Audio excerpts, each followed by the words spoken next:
மிந்தில 60 வயசு 70 வயசு கீழே ஹார்ட் அட்டாக் கிடையாது.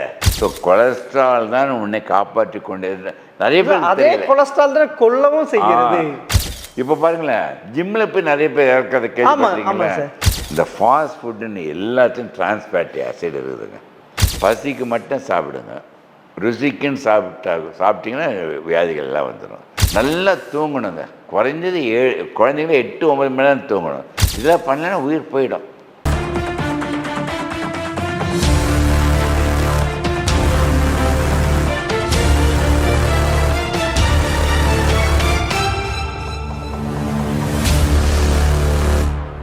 எம்டிவி நேயர்களுக்கு வணக்கம். 6ஆம் அறிவு பகுதியில் பேராசிரியர் டாக்டர் வி சொக்கலிங்கம் இதய நல மருத்துவரை சந்திப்பவர். வணக்கம் சார். வணக்கம் சார். அப்போல்லாம் மாரடைப்புன்னா ஆண்களுக்கு ஒரு 60-70 வரும், பெண்களுக்கு ஒரு 60 வரும். அப்புறமா யங்ஸ்டருக்கு வந்தது, இப்போ சின்ன குழந்தைக்கு வர ஆரம்பிச்சு. இதுக்கு என்ன சார் காரணம்? இது ஒரு அருமையான கேள்வியே மிஸ்டர் குட்டி. நான் எனக்கு இப்போ 80 வயதாகுது. 60 வருடமாக இதயத்துறையில் இருக்கிறேன். இதயத்துறையில் ஆரம்பிக்கும் பொழுது நீங்கள் சொன்ன மாதிரி 70-80 வயது கடந்து தான் ஹார்ட் அட்டாக்கே வந்தது, ஆண்கள் பெண்கள். ஆமாம் சார். அது என்ன 70-80 60, 50, 40, 30, 20-30 நிறைய ஹார்ட் அட்டாக் வந்துடுச்சு. இன்னும் சொன்னால் ஆச்சரியப்படுவீங்க, பெண்களுக்கெல்லாம் மாதவிடாய் இருக்கின்றவரை அவங்களுக்கு ஹார்ட் அட்டாக் வராது. ஏன்னா ஈஸ்ட்ரோஜன் ஈஸ்ட். ஆனால் இப்போ என்ன ஆயிடுச்சுன்னா, அந்த ஈஸ்ட்ரோஜன் ப்ரொடக்ட் பண்ணதில்ல. ஆமாம் சார். அது அவங்களை காப்பாற்றுற சக்தியை போயிடுது. அதனால் இப்போ பெண்களும் மாதவிடாய் இருக்கும்பொழுதே வந்துடுது. ஆமாம் சார். இது ஒரு புறம் இருக்கும்போது முக்கியமான கருத்து சொல்கிறேன். இந்தியாவில் தான் மேக்ஸிமம் ஹார்ட் அட்டாக், சர்க்கரை வியாதி, ஸ்ட்ரோக்கு, கேன்சர் எல்லாம் இந்தியாவில் தான் வந்துடுச்சு. இதனால் கேபிட்டல் ஆனதுக்கு காரணம் 20-30 வயது ஆண்கள் பெண்கள் ஒவ்வொரு மணி நேரத்திற்கு 90 பேர் இந்தியாவில் இறக்குறாங்க. ரொம்ப வருத்தமான செய்தி. அது முற்றுப்புள்ளி வைக்க தான் உங்கள் இந்த நேர்காணல்னு நினச்சிட்ருக்கேன். அதை மாரி இப்போ நான் சமீபமாக பார்க்குறேன், 10, 15, 20 வயது குழந்தைகள், டீனேஜ் குழந்தைகளும் ஹார்ட் அட்டாக் இறக்குறது ரொம்ப வருத்தம். டெய்லி நியூஸில் பார்க்குறோம். அதுக்கெல்லாம் என்ன நம்ம காரணத்தை சொல்கிறதுக்கு பார்த்தீங்கன்னா, இது நம்ம ஈஸியாக எடுத்துக்கக்கூடாது. சார், எனக்கு ஒரு சந்தேகம் சார். சொல்லுங்கள். எப்பயுமே இப்போ இந்தியா பொறுத்த வரைக்கும் 40 வயசு இருந்தால் கூட அந்த இருதயம் 60 வயசில் இருக்குன்னு சொல்லுவாங்க. ஆமாம். அப்போனா இப்போ 8, 10, 15 அப்போனா அவங்களுக்கு அந்த இதயம் வயசாகி போச்சா? அது ரொம்ப அருமையான கேள்விங்க, சயின்டிஃபிக்காக கேட்குறீங்க. இது கார்டியாக் ஹார்ட் ஏஜிங் ஒன்று. ஆமாம் சார். இப்போ 30 வயது, 40 வயது, 60 வயது, 20 வருடம் ஏஜ் அதிகமானதுக்கு நான் காரணம் சொல்கிறேன். அதே சொக்கலிங்க இப்போ 80 வயதாவது, என் உதய ஏஜ் எவ்வளோ தெரியுமா? 30 வயதாக வச்சிட்ருக்கேன். இருதயத்தையும் 80 வயதில் 30 வயதாக இதயம் வச்சுக்க முடியும். ஸோ சாத்தியக்கூறு இருக்கா சார்? அது இருக்கதான். இது வரைக்கும் சொக்கலிங்க இது வரைக்கும் மாத்திரை கூட சாப்பிடலையே. இது மூலம் உங்களுக்கு எல்லாம் ஏதாவது கருத்து சொன்னேன்னா பயமுறுத்துவதற்காக புரிய வச்சுக்கிட்டா போதும். அருமையான கேள்வி. அந்த ஏஜிங் அது ஹார்ட்டுன்னு சொன்னீங்கல்ல. ஆமாம் சார். அதுவும் பயாலாஜிக்கல் ஏஜும் உண்டு. இப்போ குரோனாலஜிக்கல் ஏஜ் ஒரு செகண்ட் நம்ம குறைக்கவோ கூட்டோ அது மாதிரி போயிட்டே இருக்கோம். அந்த பயாலாஜிக்கல் ஏஜ், கார்டியாக் ஏஜ் அனைத்தையும் நீ குறைக்க முடியும், ரிவர்ஸ் பண்ண முடியும். இப்போ 80 வயது 30 வயதுமாக இருக்கலாம், 30 வயது 60, 70, 80 வயது ஆகிடுறாங்க. ஃபாஸ்ட்டாக ஃபார்வர்ட் பண்ணியிருக்கேன் பயாலாஜிக்கல் ஏஜ். அதுக்கு ஒன்று சொல்கிறேன் பாருங்களேன், அதை வச்சு எனக்கு புரிஞ்சுக்கணும். அப்புறம் உங்கள் கேள்விக்கு வரேன். இதுதாங்க இதயம் வருது. இதயம் என்ன அர்த்தவாங்க? இதயம் கையளவு. ஒரு மனிதனுடைய கைப்பிடி. அது கைப்பிடி 300 கிராம் தான் எடை. இடது பக்கத்தில் இருக்குது. ஆமாம் சார். இந்த இதயம் ஒரு நிமிடத்துக்கு 72 முறை, ஒரு நாளைக்கு 1,00,000 முறை நான் வாழ்கின்ற எத்தனை வருடம் விடாமல் துடிக்க காத்து கொண்டிருக்கின்றது. அதான் இதயம். ஆமாம் சார். அந்த இதயத்தில் வர ரத்த கூட தான் மகாதமனி. ஆமாம். அந்த இதயத்தில் ரத்தம் மகாதமனி போகிறதுக்குள்ளே சின்ன கோடு பாருங்களேன், சிகப்பு கோடை பார்த்தீங்கன்னா அந்த கோடு தான் கொரோனரி ஆர்ட்ரியஸ். இதய ரத்த கூட 2-3 மில்லிமீட்டர். அந்த இதயத்திலேருந்து ரத்தம் அயோட்டா போய் உடம்புல இருக்க எல்லா பாகத்துக்கும் போகிறதுக்கு அது தனக்கு வேண்டிய ரத்தத்தை எடுத்துக்கும். இந்த இதயத்தை உள்ள பாகம் பாருங்களேன், இது இதய தசைகள், 4 அறைகள் தசை. அந்த இதய தசைகள் வந்து மோஸ்ட் பவர்ஃபுல் பம்புங்க. இது வரைக்கும் கண்டுபிடிக்க இறைவனும் இயற்கை படைப்பில் அவர் இருக்கிறதில்ல. அது அவ்வளோ பவர்ஃபுல்லாக கண்ட்ராக்ட் பண்ணும்பொழுது தான் அந்த ரத்த மகாதணிப்பு உடம்பு ஃபுல்லாக போகுது. ஒன்று சொன்னால் ஆச்சரியப்படுவீங்க, இந்த ரத்தம் இதயத்தில் போனால் ஃபஸ்ட்டு இதய ரத்த குழாய்க்கு போயிடுது, ஃபஸ்ட்டு அதுக்கு வேண்டியதை எடுத்துக்குது, அப்புறம் மீதி போகுது. ஒவ்வொரு மனிதன் 6 அடி மனிதனுக்குள்ளே எவ்வளோ ரத்த குழாய் இருக்குன்னு நினைக்கிறீங்க குட்டி? ஒரு 6 பலாயிரம் கிலோமீட்டர் இருக்கும் சார். எங்க? பலாயிரம் கிலோமீட்டர். ரொம்ப மகிழ்ச்சி. 100,000 கிலோமீட்டர், 1,00,000 கிலோமீட்டர். 1,00,000. ஸோ 1,00,000 கிலோமீட்டருக்கு இந்த இதயம் வேலை செய்ய தான் போகுது. அப்படிங்களா? அது இயங்குறதுக்கு உங்களுக்கு இது முக்கியமானது, ரத்தம் வேணும். இதை பாருங்களேன், எதனால இந்த விபரீதங்கள் நடக்குது உங்களுக்கு புரிகிற மாதிரி பண்ணுறேன் சார். இப்போ வந்து நீங்கள் இப்போ 7, 8, 10 வயசுல வருது, நீங்கள் இதை மாதிரி சந்திச்சு இருக்கீங்களா? இப்போ நானும் பார்த்துருக்கேன். இப்போதான். ஆனால் அப்போல்லாம் அப்படிலாம் மிஞ்சில 60 வயசு 70 வயசு கீழே ஹார்ட் அட்டாக் கிடையாது. இது ஆரம்பிக்கும் எதனால தெரியுமாங்க? சொல்லுங்க, உங்களுக்கு புரிகிற மாதிரி புரிய வச்சுறேன். முக்கியமான கேள்வி இது பாருங்களேன். உயிர் தான் தெய்வம் வச்சுங்க. ஆமாம் சார். உயிரினம் தெய்வம் உடலினம் ஆலயத்தில் மட்டும்தான் இயங்க முடியும். அதான் ஆலய வழிபாடு தோன்று மதங்கள் தோன்றுது. அந்த உயிர் ஆலயம் என்ற உடல் அனைத்தையும் இயக்கி கொண்டிருப்பது இதயம். நல்லா எல்லா உறுப்புகளும் இயங்கினா முக்கியம், இதயம் தான் முக்கியமானது, என் ஸ்பெஷாலிட்டி. இது பாருங்களேன், இந்த உயிரும் உடலும் தனியாக பிரிக்க முடியாது. உயிரையும் உடலையும் தாங்கி பிடிப்பது அவன் மனம் மட்டும். அந்த ஆத்மா. ஆமாம், மனம். மனம். ஆமாம், ஆத்மான்றது உயிர். உயிர் சார். உயிரையும் ஆத்மாவையும் அந்த உடல் ஆத்மா தானே இருதயம் சொல்லுவோம். ஆமாம், இருதயம். ஆமாம். பட் அதையே தாங்கி பிடிப்பது மனம். அந்த மனதை நம்ம பார்க்க முடியாது, மனதை தொட முடியாது. மனம் என்றது ஒரு எண்ணம். இந்த தாங்கி பிடித்து இந்த மனம் எப்போல்லாம் நீங்கள் நேர்மறை எண்ணங்களோடு மகிழ்ச்சியாக இருக்கீங்களே நீங்கள்? இல்லை சார், இல்லை சார். வந்து இது என்கிட்ட இருக்கும். அந்த தாங்கி பிடிக்கின்ற மனதை மனிதன் தன் அறியாமையினால் தாக்கும் கருவியாக மாற்றி ஒரு நிமிடத்தில் இறந்துடுறான். ஓ, அதாவது மனசை சந்தோஷமா வச்சுட்டு இருந்தா இந்த ப்ராப்ளம் இல்லை. அதுக்கு ஒரு கேள்வியை கேட்குறேன்னே, இப்போ இதயம் இயங்குதுப்பா. ஆமாம் சார். ஒரு நாளைக்கு 1,00,000 முறை சொல்லிட்டேன். ஆமாம். அது இதயம் இப்போ பேச ஆரம்பிச்சிருச்சு. இதயம் பேசினால் அது என்ன கேட்கும் உங்களிடம் சொல்லுங்களேன் பார்க்கலாம். இதயம் பேசுது, பேசுன என்ன கேட்கும்? எனக்கு எப்பப்பா ரெஸ்ட் கொடுப்பேன்னு கேட்கும். ஐயோ, அப்போனா போச்சுன்னா ரெஸ்ட் கொடுக்கணும்னு எடுத்துக்கிட்டேன். இப்போ கனடா கூட போனேன், ஒரு மாணவி சொல்கிறா கொஞ்சம் ரெஸ்ட் எடுத்தால் இதயம் உயிர் போயிடும் சார். இதயத்துக்கு ரெஸ்ட்டு கேட்க வேண்டாம். இதே நல்லா எங்கன்னா என்ன தேவைப்படுன்னா நீங்கள் கெஸ் பண்ணுங்க, என்ன தேவைப்படுன்னு நினைக்கிறீங்க சார்? இதயம் ஒரு நல்ல இது இருந்தால் நம்மளுக்கு நல்ல எண்ணங்கள். சூப்பரான சொல்லிட்டீங்க, பார்த்தா கேட்ச் பண்ணிட்டீங்களே பாயிண்ட்டை. அந்த மனம் சொல்கிறேன் இல்லைங்க குட்டி. இதயம் கேட்டால் அது கேட்பது ஒன்றே ஒன்று, நீ மகிழ்ச்சியாக இரு. எப்பொழுது நீ மகிழ்ச்சியை இழக்காமல் இருக்கின்றாயோ உன் உயிர் 100 வருடம் கடந்தேறும்.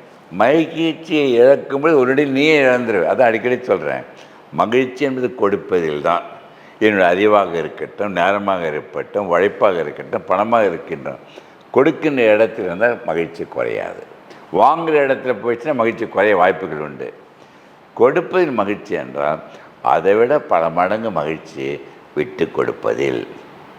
ஸோ இதயத்துக்கு வேணும் என்ன வேணும்னு சொன்னேன்? மகிழ்ச்சி மட்டும். ஸோ நான் அடிக்கடி சொல்கிறேன், வெற்றி அடைவது மகிழ்ச்சி அல்ல, மகிழ்ச்சியுடன் இருப்பது தான் வெற்றி என்று உணர்ந்து இந்த இல்லை வாழ்க்கை நடத்தணும் சார். இப்போ தான் மாறி போச்சு சார் வாழ்க்கை. இப்போ டென்ஷன் ஆகி போச்சு சார்.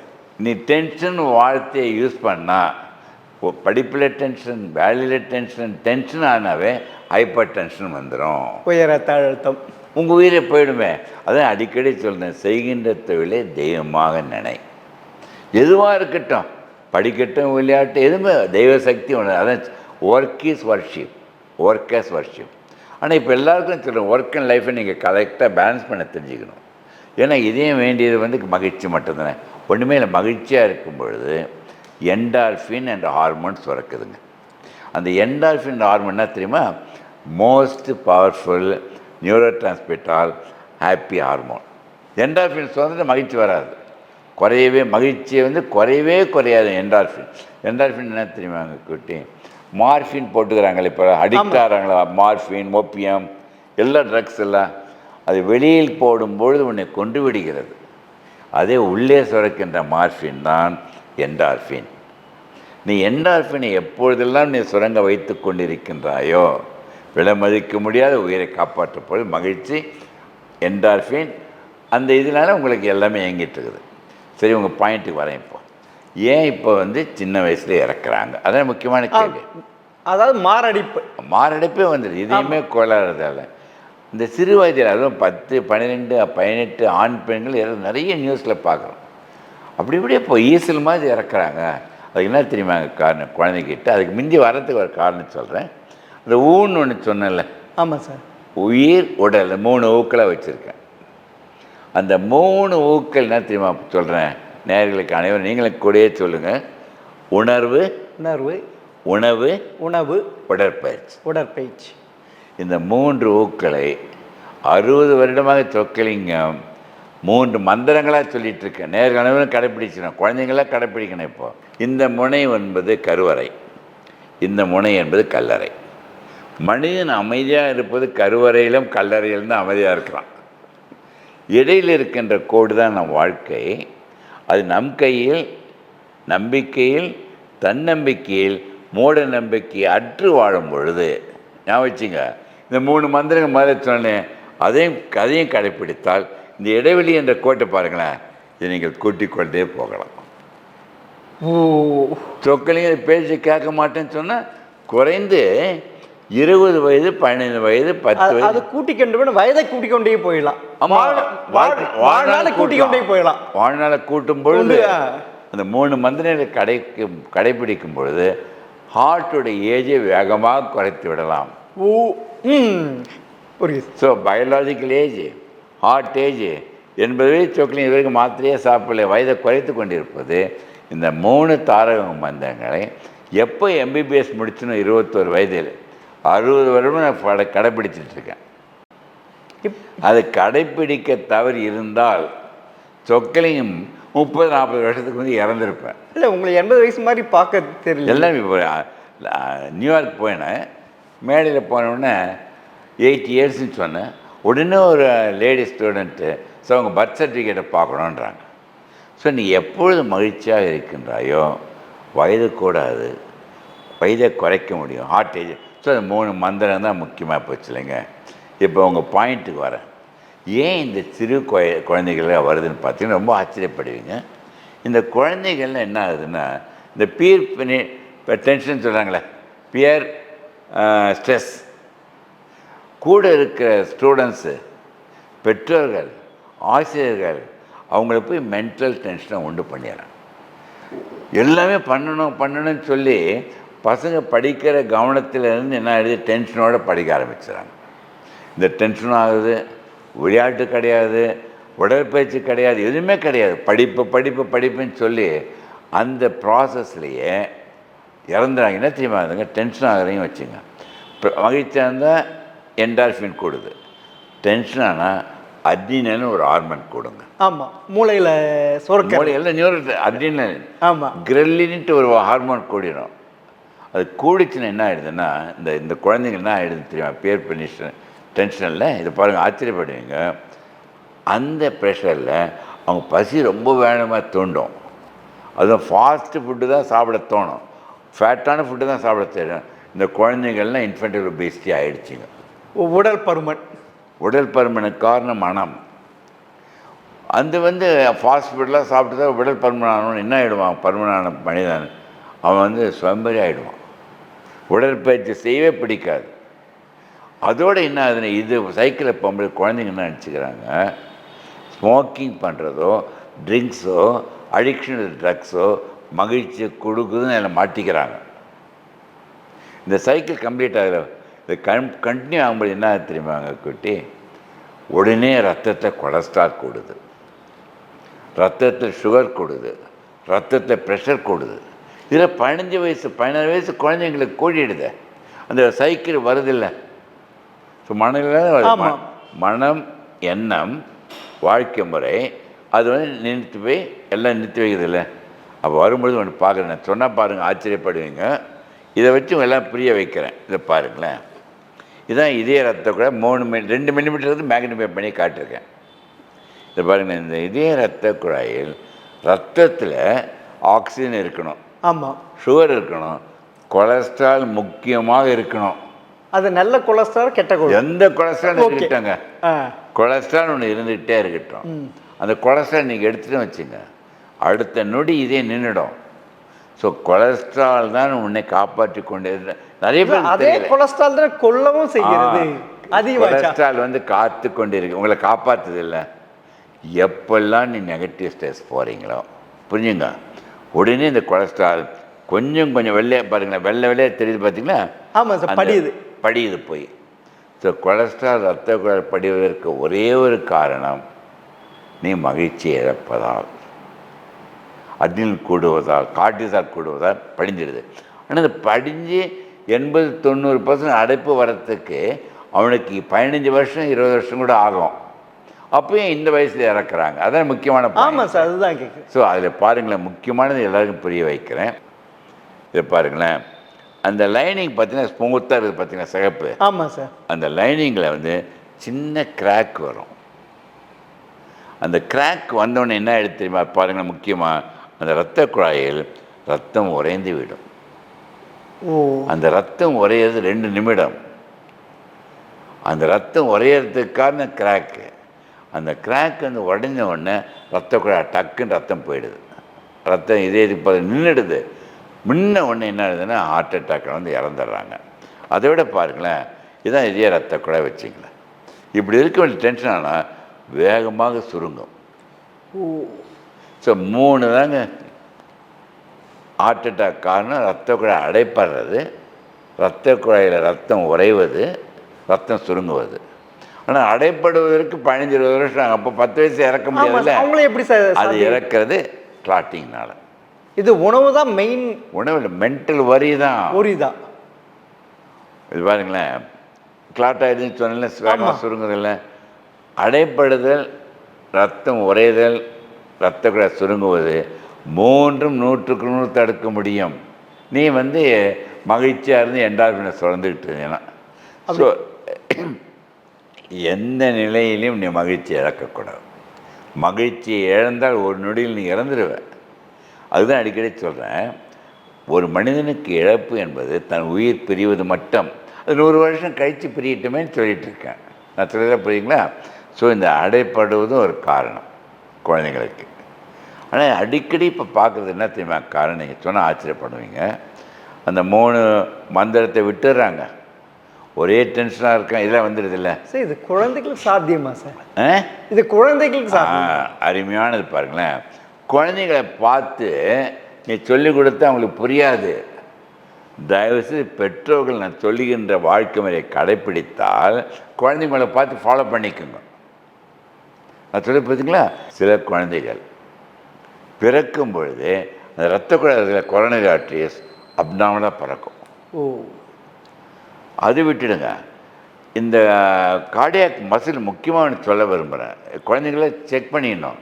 இந்த லெஃப்ட் வென்ட்ரிக்கிளில் ஒரு கார்டியாக் மசில் இருக்குல்ல, அந்த மசில் சில சமயம் இப்படி இருக்க வேண்டியதுங்க, 10 மில்லிமீட்டர் இருக்கணும், 20-30 மில்லிமீட்டர் தடியாகிடும். அது தடியானவுடனே தடியானவுடனே இதயத்துக்கு போகிற ரத்தமே கம்மியாகிடும்ல. அது பேர் ஹைப்பர்ட்ரோஃபிக் கார்டியோமயோபதி. இந்த ஹைப்பர்ட்ரோஃபிக் கார்டியோமயோபதி இருந்தாங்கன்னா சடன் டெத் வந்துடும். இதே ரத்த குழாயில் மாற்றங்கள் தான் சடன் டெத் வரும். அது எங்களுக்கு தெரியாதே நாங்கள். ஆமாம், நீங்கள் வந்து என்ன தெரியுமா பண்ணோம்னா, இப்போல்லாம் ஒரு செக்கப் குழந்தைங்களுக்கு நம்ம கட்டாயம், எல்லா குழந்தைங்களுக்கும் ஒரு உங்கள் மருத்துவர்கிட்ட சொல்லி, நான் நினைக்கிறேன் இனிமேட்டு ஒரு கார்டியாக் செக்கப்பே பண்ணிடணும். ஒன்றும் இல்லைங்க, ஒரு இசிஜி எடுங்க, எக்ஸ்ரே செஸ்ட் எடுங்க, எக்கோ கார்டியோகிராம் எடுத்தால் அக்யூரேட்டாக கண்டுபிடிச்சிடலாம். அதை விட என்ன பண்ணுறாங்க, ஒன்று சொன்னால் பார்க்குறேன், இதெல்லாம் 20 வயசு கழித்து, இப்போ அமெரிக்கா ஹார்ட் அசோசியேஷனில் பேசிட்டு வந்தேன், 5 டெஸ்ட்டு கட்டாயம் பண்ணிவிடுவாங்க. என்ன தெரியுமா 5 டெஸ்ட்டுங்க?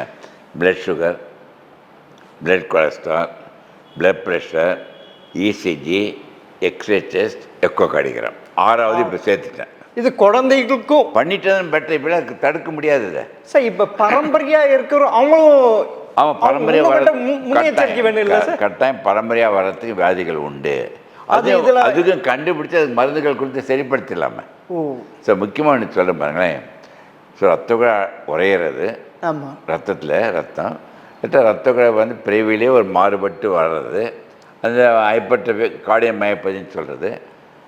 பிரச்சனை இந்த வேல்வுகள் சுருக்கமாக இருக்கும். அயோட்டிக் ஸ்டெனோசிஸ் உண்டு. டக்குன்னு ஸ்ட்ரெயின் பண்ணாங்கன்னா ஹார்ட் அட்டாக் டக்குன்னு இறந்துடுவாங்க. இப்போ பாருங்களேன், இப்போ ஒன்று சொல்கிறேன், சேனலோபதின்னு ஒன்று உண்டுங்க. இது இதய தசைகள் வேலை செய்யுதில்ல, இதையும் 72 முறை துடிக்குதில்ல, அதுக்கு வந்து 4 அயான் வேணுங்க. Chloride, calcium, sodium, potassium. அந்த செல்லுக்குள்ளே உள்ளே போகணும், செல்லுக்குள்ளே எக்ஸ்சேஞ்ச் பண்ணி சேனல் வழியாக வரணும். அப்போ தான் இந்த கண்டக்ஷன் எப்படி 72 முறை துடிக்கும், தசைகள் நல்லா வலுவாக வச்சிட்ருக்கோம். அதில் வந்து டிஸ்டர்ப் ஆகுதுன்னு வச்சுக்க, சேனலில் 11 ஈஸியை கண்டுபிடிச்சா பாருங்க. ஒரு கியூட்டின்னு ஒரு ஈஸியை பார்க்கும்பொழுது பொல்லாங்கனாலும் தப்பு, சுருங்கனாலும் தப்பு, வேரியஸ் ஈஸியிலே அது கண்டுபிடிச்சலாம். அந்த டெஸ்ட்டை கண்டுபிடிச்சிட்டோம்னா அதுக்குன்னு ஸ்பெசிஃபிக்காக ட்ரக்ஸ் கொடுத்து காப்பாற்ற முடியும். சில பேர் ஹார்ட் டக்கு டக்குன்னு நின்றுடும் தெரியுமாங்க, டாக்கி கார்டியா, வென்ட்ரிகுலர். அவங்களுக்கு என்ன பண்ண, ஒரு கருவியே உள்ளே பொறுத்த வேண்டி வரும். அதாவது வெளியில் ஹார்ட் நின்று ஷாக் கொடுக்குறோம்ல, இப்போ உள்ளே ஷாக் கொடுக்குற மாதிரி இம்ப்ளான்டட் கார்டியாக் டிஃபிபிரிலேட்டர் ஐசிடின்னு உண்டு. அதை பொறுத்தினா காப்பாற்ற முடியும். இதெல்லாம் பண்ணலைன்னா உயிர் போயிடும். இப்போ வந்து ரொம்ப அவேர்னஸ் வரணும். இது வந்து நம்ம சேனலோபதிஸ் ரேரஸ்ட்டு. இந்த பிளாக் வர்றது ரொம்ப காமன். இதெல்லாம் டிஃப்ரெண்ட் டைப்ஸ் ஆஃப் இப்போ வந்து பாருங்களேன், சடனாக ஒருத்தர் இறக்குறாங்க. இறக்குறது ரத்த குழாய் அடைப்பட்டால் அது ஹார்ட் அட்டாக். ஹார்ட் அட்டாக்கில் இறக்குறாங்க குழந்தைங்க. ஹார்ட் அட்டாக் இல்லாத சேனலோபதிஸ் அதில் என்ன அட்டாக் வராது, அது கார்டியாக் அரெஸ்ட்டுன்னு பேருங்க. கார்டியாக் அரெஸ்ட்டு 72 முறை துடிச்சிட்டு வர மெக்கானிசம் வேணுமில்ல, அதில் இந்த சேனலோபதிஸ் அரெஸ்ட் ஆகிட்டு நின்றுடும். ஸோ கார்டியாக் ஹார்ட் அட்டாக், ரத்த குழாய் ரத்தம் போய் நின்று மசில் இறக்குறது ஹார்ட் அட்டாக். அதுவும் வருது இப்போ நிறைய. இது வந்து ஹார்ட் அட்டாக், கார்டியாக் அரெஸ்ட் இதெல்லாம் வந்துடுச்சு. இப்போ பாருங்களேன், ஜிம்மில் போய் நிறைய பேர் இறக்குறது கேள்விப்பட்டீங்களா? 20 வயசு 22 வயசு ஜிம் ஓனரே இறக்குறாங்க. ஆமாம் சார். என்ன தெரியுமாங்க, எந்த எக்ஸசைஸும் உங்களுக்கு என்டார்ஃபின் கொடுக்கணும். நான் டெய்லி 2 மணி நேரம் வாக்கிங் போவேன். வாக்கிங் எதுவுமே பேச அப்படியே போயிட்டு வரேன், என்டார்ஃபின் கூட்டுது, நல்லா இருக்குது. அவங்க என்ன பண்ணி ரூபா கட்டிடுறாங்க, 6 to 7 பண்ணணும்னு பார்க்குறாங்க. உடனே வெயிட்டு நல்லா குறைக்கணும், குறைச்ச ரொம்ப ஆத்திரத்தோட தான் சக்திக்கு மேலே எந்த எக்ஸசைஸ் பண்ணாலும் இந்த கீரல் வந்து கிளாட் வந்துடும். ஸோ சடன் டெத்து வந்து ஹார்ட் அட்டாக்னால் ரத்த அடைப்படுவதற்கு காரணம் இந்த ரத்த. குழந்தைகளும் இதே வருது, இதே கிராக் ஆகிடுது. இதே தான் இவனை குழந்தைகள் பெற்றோர்களை பார்த்து பார்த்து வரும்போது என்ன பண்ண முடியும் சார்? இப்போ ஒரு ஃபேமிலியில் அந்த மாரடைப்பு ஒரு பரம்பரை நோய் சொல்லுவாங்க, பரம்பரை. அப்படி இருக்கிறப்ப அந்த மாதிரி குடும்பத்தை சேர்ந்த குழந்தைகளுக்கு என்ன சார்? இது பாருங்களேன், ரொம்ப அருமையான கேள்வி. முந்தி 60 வயசு வந்ததுங்க. ஆமாம், 60 வயசு அப்பா பார்த்து இந்த குழந்தைங்க அதே வாழ்ந்ததுன்னா 30 வயசுல இவங்களுக்கு வந்துடுது. மகிழ்ச்சி 3 மந்திரம் கடைப்பிடிக்கலை. இப்போ 30 வயசுல வந்தது, இப்போ 15 வயசுல வருது. இதுக்கு என்ன பண்ண ஒன்று சொன்னால் ஆச்சரியப்படுவீங்க. இப்போ வந்து யாருக்காவது இதை பார்க்குறவங்க அடைப்பே 99 பங்கு இருக்குது. இன்னிலேருந்து 3 மந்திரங்கள் 1 வருடம் கடைப்பிடிங்க. அந்த அடைப்பு கம்ப்ளீட்டாக பூர்ணமாக கரைஞ்சி 1 வருடத்தில் 0 ஆகிடும். ஸோ 3 மந்திரங்களை கடைப்பிடித்தால் அடைப்பு வர்றதை தடுக்குது, அந்த கிராக் ஆகிறத தடுக்கும், கிளாட்டும் ஆகாது, ரத்த குழாய் ஸ்பாசம் ஆகாது. ஸோ அல்டிமேட்டாக என்ன வாழ்க்கையில் இருந்தால் மகிழ்ச்சி மட்டும்தான் ஆகிடுதுங்க. அதான் அடிக்கடி சொல்கிறேன், தயவுசெய்து இந்த ஸ்டூடெண்ட்ஸ் எல்லாம் எதுவுமே நீங்கள் அடிக்ட் ஆகிடக்கூடாது. அடிக்ட் ஆனீங்கன்னா உங்களை நீங்கள் இறந்துடுறீங்க. சார் அடிக்ட் மீனிங்ஸ் எதை சொல்ல வரீங்க? Drug addict, abuse. அதான் நான் கேட்குறேன். ட்ரக் அப்யூஸ் அடிக்ட் ஆகிட்டா அருமையாக அடிக்ஷன். நான் சொல்கிறது abuse of drugs, alcohol, opium, சடை அனைத்தும் உங்களுக்கு கொண்டுவிடும். ஆனால் நீங்கள் சொன்னீங்களே அருமையாக, addict to exercise, addict to whatever thing you do, you must get addicted to extract happiness from everything. எதுலேருந்து மகிழ்ச்சி அடைகின்றாயோ உன்னை எந்த சக்தி ஆகுது அதுக்கு நீங்கள் அடிக்ட் ஆகிடணும். அதுக்காக நீங்கள் அருமையாக பிடிச்சிட்டீங்க. நான் சொல்ல புரியுதுங்க. இது முக்கியமானது வந்து இது தடுக்க முடியும்னா ஜெனட்டிக்காக ஒன்று சொன்னீங்க. அப்பா சப்போஸ் எங்கள் தாத்தாவுக்கு வந்து எங்கள் அப்பா எனக்கு வந்து என் பையன் பேர எல்லாம் டிரான்ஸ்மிட் ஆகும். இந்த ஒரு வருஷத்தில் ரத்த குழாய் அடைப்பு கரைஞ்சிருன்னு சொன்னேன்ல. ஆமாம் சார். இந்த 3 மந்திரங்களை இன்னிலிருந்து கடைப்பிடித்தால் 9 வருடத்தில் அந்த ஜீன் அந்த வியாதியின் தன்மையை எடுத்துடுது. இது புதுசாக கண்டுபிடிக்கப்பட்டது. அமெரிக்காவில் எல்லாம் வந்துட்டு அதுக்கு கண்டுபிடிச்சி நோபல் பிரைஸே கொடுத்தாச்சு. அந்த டிஎன்ஏலேயே மாற்றம் ஏற்பட்டுடும். அது என்ன பேர் நாங்கள் ஜெனட்டிக் மியூட்டேஷன் பாசிட்டிவாக அந்த ஜீன் எல்லாம் லக்கிலே கடவுள் இயற்கை வந்து எபிஜீன்ஸ் வச்சுருக்காங்க. அந்த எபிஜீன் மாறுவதுக்கு 9 வருடம் வேணுங்க. ஒருத்தர் கேட்டேன் சார் 8 வருடம் கடைப்பிடிக்கிறேன்னு அதில் முடியாது, 9 வருடம் மறுபடியும் ஆரம்பிக்கணும். ஒருத்தர் கேட்குறாரு லாங் லைஃப் சார் இதெல்லாம் நீங்கள் சொல்கிறதெல்லாம் வந்து லைஃப் லாங் கடைப்பிடிக்கணுமா கேட்குறான். ஏதோ எனக்காக கடைப்பிடிக்கிற மாதிரி கேட்குறாரு. லைஃப் லாங் கடைப்பிடித்தால்தான் லாங் லைஃப் கிடைக்குன்றது மாற்று கருத்து இல்லை. ஸோ முக்கியமாக உங்களுக்கு சில்ட்ரன்லாம் சொல்கிறேன், இந்த ஃபாஸ்ட் ஃபுட்டுன்னு எல்லாத்தையும் டிரான்ஸ்ஃபேட்டி ஆசிட் இருக்குதுங்க. அந்த டிரான்ஸ்ஃபேட்டி ஆசிட்ஸ் வேகமாக இப்போ படிஞ்சிடும். உடனே ரத்த குழாய் கிராக் வர வச்சிடும். கொழுப்பானது இன்ஃபென்ட் ஒபிசிட்டி அதை கட்டாயம் நீங்கள் தவிர்க்கணும். உடற்பயிற்சி எது செய்தாலும் மகிழ்ச்சியாக கூடாது. ஒவ்வொரு டைம் ஸ்பேஸ் பண்ணணும். எல்லாம் ரேங்க் ஃபஸ்ட்டு வாங்கணும், எல்லாம் நீட்டில் பண்ணணும், எல்லாம் வந்து ஐஐடியில் சேரணும், எல்லாம் சேருங்க. உங்கள் தகுதிக்கேற்ற செய்யணும் தவிர குழந்தைகளே தயவு செய்து குழந்தையுடைய அறிவுக்கு ஏற்ற மாதிரி நீங்கள் சொல்கிறீங்க. நீங்கள் வந்து நாலேஜுக்கு ஏற்ற மாதிரி ப்ரெஷரே கொடுக்காதீங்க. ப்ரெஷர் கொடுத்து சேர்ந்துறாங்க. ஐஐடியில் நிறைய பேர் கமிட்டிங் சூசைட். சார் இப்போ இருக்கிற குழந்தைங்க கேட்க மாட்டேன்றாங்களா சார்? ஏன் தெரியுமா? நீங்கள் தான் காரணம், நம்ம சொசைட்டி தான் காரணம். காம்படிட்டிவ் வேலையில் அவங்கள எஜுகேட் பண்ணணும். எது வேணும்னு சொல்லி அவங்கள ப்ரெஷரைஸ் பண்ணக்கூடாது. நான் சொன்னேன்ல இது மாதிரி உணர்வை பற்றி சொல்லிட்டேன்.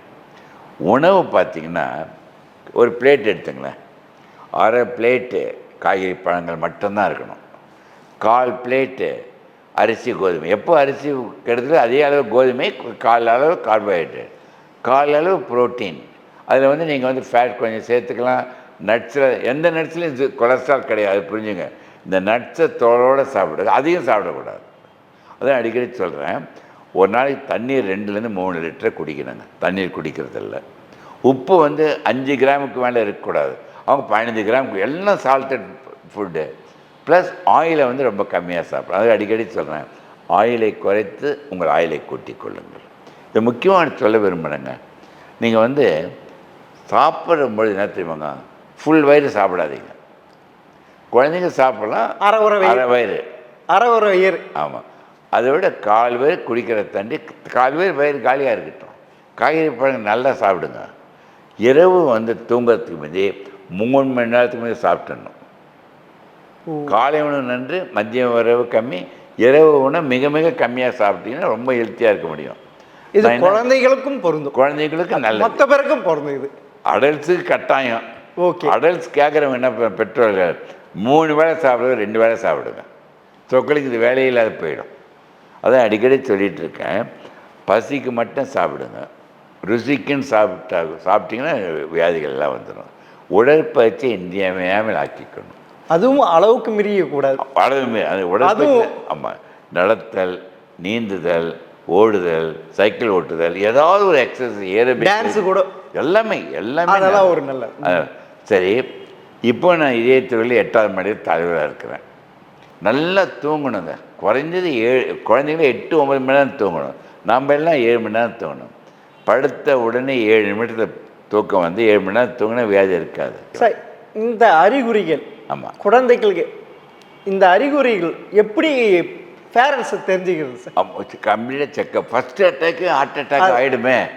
So first screening of test பண்ணிங்கன்னா அவங்க வல்னரபிளாக இல்லையான்னு கண்டுபிடிச்சா அதுக்கு வைத்தியம் மட்டும் இந்த இறப்புகளை 100% தடுக்க முடியும். அது வந்து நம்ம எல்லோரும், உலக மக்கள் எல்லாம் பண்ணிகிட்ருக்காங்க. இந்த விழிப்புணர்வு வரட்டும் நமக்கு. ஸோ நான் என்ன சொன்னேன் பார்த்தீங்களா, அந்த மந்திரங்களை வச்சுக்கிட்டு இருந்து தூக்கம் கட்டாயம் தூங்கணும். உலகளவில் பார்த்தீங்கன்னா ஆச்சரியப்படுவீங்க, காலை 5லேருந்து 8 மணி வரை தான் ஹார்ட் அட்டாக். அது திங்கக்கிழமை தான் அதிகம் வருது. ஏன்னா டென்ஷனோடு போகிறான், இது பண்ணுறாங்க. எந்த நேரம் தூங்குறியோ எந்த நேரம் இருக்கியோ. ஏன் தெரியுமா திங்கக்கிழமை நிறைய வருது? சனி ஞாயிறு லீவுன்னு நல்லா என்ஜாய் பண்ணுறான். ஞாயிற்றுக்கிழமை என்ன பண்ண 12 மணிக்கு நல்லா சாப்பிட்றது, ட்ரிங்க்ஸு, ஸ்மோக்கிங்கு, அதிகமான ஃபேட் போட்டு சாப்பிட்டு 11 மணி 12 மணிக்கு தூங்குறான். தூங்கும்பொழுது நான் அடுத்த நாள் கஷ்டப்பட்டு வரும்பொழுது 5 மணி 8 மணிக்குள்ளே ஹார்ட் அட்டாக் போகிற வழியே இறந்துடுறாங்க. ஸோ எது செய்வதாக இருந்தாலும் நீங்கள் எல்லாம் கேர்ஃபுல்லாக தான் இருக்கணும். அது மாற்று கருத்தை வச்சுக்காதீங்க சார். உண்மையிலே ஆமாம், மிக எளிமையாக ஆமாம். பெற்றோருக்கும் சரி பார்க்குறவங்களுக்கு புரிய வச்சதுக்கு மிக்க நன்றி சார்.